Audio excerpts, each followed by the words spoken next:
Hello dear students, welcome back.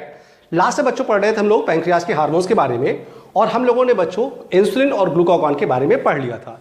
Insulin glycogenesis control करता है और ग्लूकागॉन बच्चों ग्लाइकोजेनोलिसिस और ग्लूकोनियोजेनेसिस में भी हेल्प करता है। यानी अल्फा और बीटा सेल्स हार्मोन के फंक्शन आपको पता चल गए। इसका बच्चों डेल्टा सेल सिक्रीट करती है सोमैटोस्टैटिन। ये सोमैटोस्टैटिन डेल्टा सेल से सिक्रीट होने के बाद जाकर के बच्चों अल्फा एंड बीटा सेल पर एक्शन करता है और इंसुलिन एंड ग्लूकागॉन हार्मोन के सिक्रीशन को कंट्रोल करता है।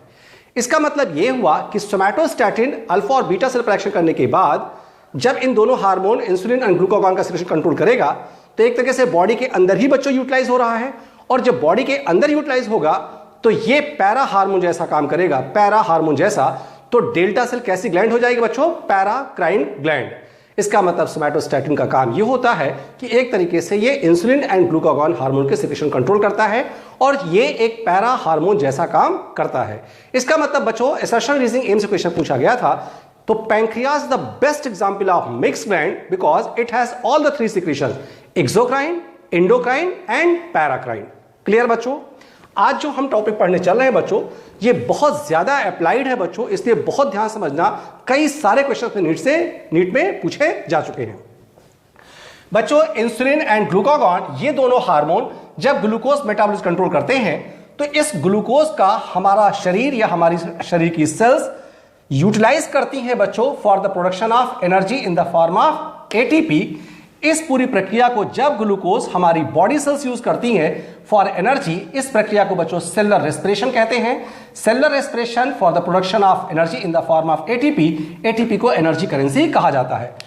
तो बच्चों utilization of glucose by the cells for production of energy, ये चीज हर सेल के दो जगहों पर होता है, साइटोप्लाज्म एंड माइटोकॉन्ड्रिया, और 4 स्टेप में बच्चों सेलुलर रेस्पिरेशन कंप्लीट होता है। ये 4 स्टेप कौन कौन से हैं? पहला ग्लाइकोलिसिस, दूसरा acetyl coenzyme a complex formation या इसे एक्टिव एसिटेट स्टेज भी कहा जाता है, तीसरा है बच्चों क्रेब्स साइकिल, और चौथा है इलेक्ट्रॉन ट्रांसपोर्ट सिस्टम। इसमें से ग्लाइकोलिसिस बच्चों साइटोप्लाज्म में होती है, इसमें कम एनर्जी प्रोड्यूस होती है, और बाकी तीनों स्टेप बच्चों active state formation, Krebs cycle and electron transport system, ये माइटोकॉन्ड्रिया के अंदर होती है। जब इन प्रक्रिया से ग्लूकोज का यूटिलाइजेशन होता है तभी एनर्जी बनती है एटीपी के फॉर्म में। चूंकि मैक्सिमम एटीपी बच्चों माइटोकॉन्ड्रिया के अंदर बनती है, इसलिए माइटोकॉन्ड्रिया को पावर हाउस कहते हैं, और बहुत थोड़ी एनर्जी साइटोप्लाज्मिक ग्लाइकोलिसिस के दौरान बनती है, इसलिए बच्चों इसे मिनी पावर हाउस भी कहा जाता है। तो ये सब बच्चों बड़े पुराने क्वेश्चन है। माइटोकॉन्ड्रिया को पावर हाउस, साइटोप्लाज्म को मिनी पावर हाउस, और एटीपी को एनर्जी करेंसी कहा जाता है। लेकिन यहां पर जो समझने वाली बात है वो ये है कि शरीर जब ग्लूकोज का यूटिलाइजेशन करता है for the production of energy, तो इसमें 2 हार्मोन मेनली रोल प्ले करते हैं, इंसुलिन एंड ग्लूकागॉन। यानी insulin and glucagon are used during the utilization of glucose for the production of energy. लेकिन अगर इंसुलिन और ग्लूकागॉन में से भी बच्चों कभी एक चूज करना पड़ जाए, बेस्ट करेक्ट आंसर इंसुलिन। यानी इंसुलिन का काम, मेन काम होता है utilization of glucose for the production of energy. कैसे? इन प्रक्रियाओं से आपको समझ में आ गया होगा। अब जरा बच्चों ध्यान से समझने की कोशिश करो, बहुत इंपॉर्टेंट पॉइंट। सबसे ज्यादा एनर्जी किससे मिलती है बच्चों? माइटोकॉन्ड्रिया में active state, Krebs cycle and electron transport system से। इस दौरान, इन प्रक्रियाओं के दौरान माइटोकॉन्ड्रिया में बच्चों जो एंजाइम्स होते हैं, उन एंजाइम का फंक्शन मेनली इंसुलिन और थोड़ा बहुत ग्लूकागॉन के कंट्रोल में होता है। लेकिन दोनों में से एक चूज करना पड़ जाए तो इंसुलिन। यानी all the mitochondrial activities are mainly under the control of insulin and also glucagon. लेकिन दोनों में से एक चूज करना पड़ जाए बच्चों तो इंसुलिन। इसका मतलब इंसुलिन का बहुत बड़ा रोल होता है फॉर प्रोडक्शन ऑफ एनर्जी। अब बच्चों कितने सारे अप्लाइड क्वेश्चन आपके यहां पूछे गए, जरा इमेजिन करो बच्चों, अगर हमारे शरीर में इंसुलिन का सिक्रीशन कम हो जाए, यानी बीटा सेल इंसुलिन कम सिक्रीट करे, तो क्या हमारा शरीर ग्लूकोज का यूटिलाइजेशन एनर्जी के लिए कर पाएगा? नहीं। क्यों?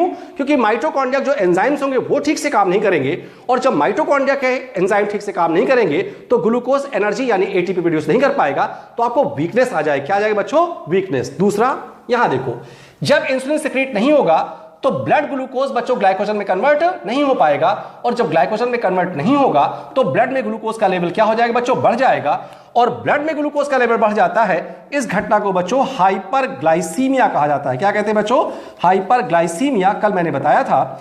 और अगर ब्लड में ग्लूकोज का लेवल बढ़ जाएगा तो ये बच्चों ग्लूकोज किडनी में फिल्टर होने के बाद यूरिन से बॉडी से बाहर पास आउट होता है, और यूरिन से जब बॉडी से बाहर ग्लूकोज पास आउट होता है इसे कहते हैं ग्लाइकोसूरिया। तुम्हारी एनसीईआरटी में बच्चों ग्लाइकोसूरिया लिखा गया है, लेकिन आप चाहो तो बच्चों से ग्लूकोसूरिया भी कह सकते हो, लेकिन चूंकि एनसीईआरटी में ग्लाइकोसूरिया का है तो आप ग्लाइकोसूरिया ही कहोगे।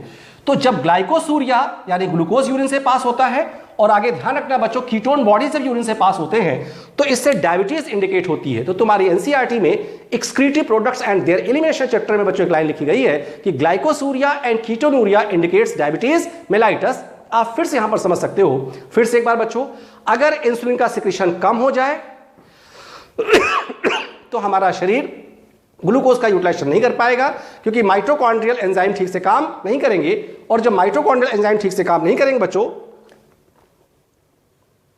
तो एनर्जी का प्रोडक्शन नहीं होगा, और इंसुलिन नहीं सिक्रीट होगा तो ग्लूकोज ग्लाइकोजन में कन्वर्ट भी नहीं हो पाएगा, तो ब्लड में ग्लाइकोजन का लेवल बढ़ जाएगा।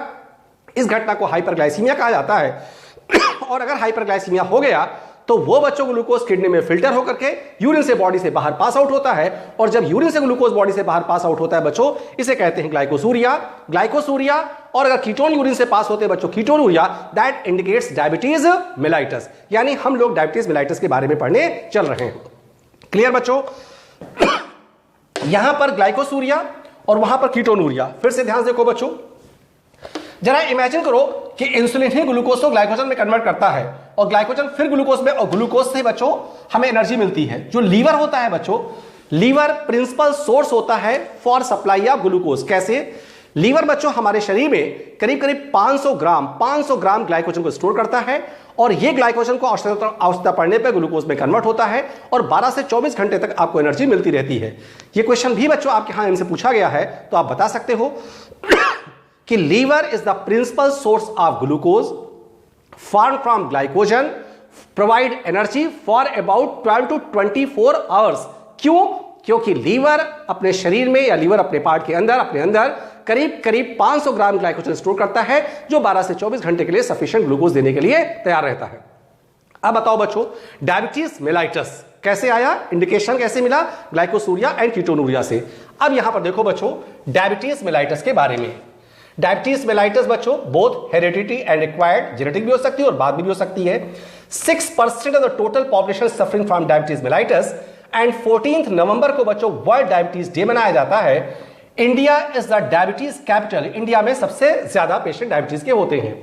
डायबिटीज बच्चों मेलाइटस दो तरह होती है। पहली इंसुलिन डिपेंडेंट डायबिटीज मेलाइटस, इसे IDDM भी कहते हैं, इंसुलिन डिपेंडेंट डायबिटीज मेलाइटस। बच्चों इसे टाइप 1 डायबिटीज भी कहा जाता है। ये चिल्ड्रंस में होती है, ज्यादा खतरनाक होती है। ये ऑटो इम्यून डिसऑर्डर भी है, ये ऑटो इम्यून डिसीज भी होती है। दूसरी है बच्चों non insulin dependent diabetes mellitus. Non insulin dependent diabetes mellitus, इसे टाइप 2 डायबिटीज कहते हैं। ये ज्यादातर एडल्ट्स में होती है। 80 to 90% एडल्ट्स की जो डायबिटीज होती है वो बच्चों टाइप 2 डायबिटीज या non insulin dependent diabetes mellitus होती है। ये कम खतरनाक होती है। और डायबिटीज के सिम्टम्स क्या है बच्चों? यहां देखो, वीकनेस, पॉलीफेजिया, मोर ईटिंग, पॉलीयूरिया, मोर यूरिन, पॉलीडिप्सिया, मोर ड्रिंकिंग, और कभी कभी बच्चों फिर लॉस ऑफ बॉडी वेट भी होता है। अब एक बात फिर से बच्चों, जब ग्लूकोज यूरिन से बॉडी से बाहर पास आउट होता है, glycosuria that indicates diabetes mellitus. ये क्वेश्चन बच्चों एन से पूछा गया है। कैसे हम टेस्ट करते हैं कि यूरिन से ग्लूकोज पास आउट होता है? इसके लिए दो टेस्ट कराते हैं बच्चों। पहला है बेनेडिक्ट्स टेस्ट और दूसरा है Fehling test. Benedict's and Fehling test, ये दोनों टेस्ट से हम पता लगा सकते हैं कि यूरिन में ग्लूकोज पास आउट हो रहा है या पास आउट नहीं हो रहा है। तो बच्चों डायबिटीज मेलाइटस एक हेरिडिटी बीमारी, यानी अगर आपके पेरेंट्स को तो भी आपको हो सकती है, और कभी भी बाद में भी दोबारा हो सकती है।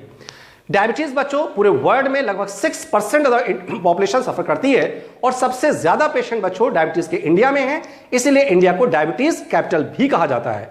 बच्चों 14 नवंबर को वर्ल्ड डायबिटीज डे मनाया जाता है।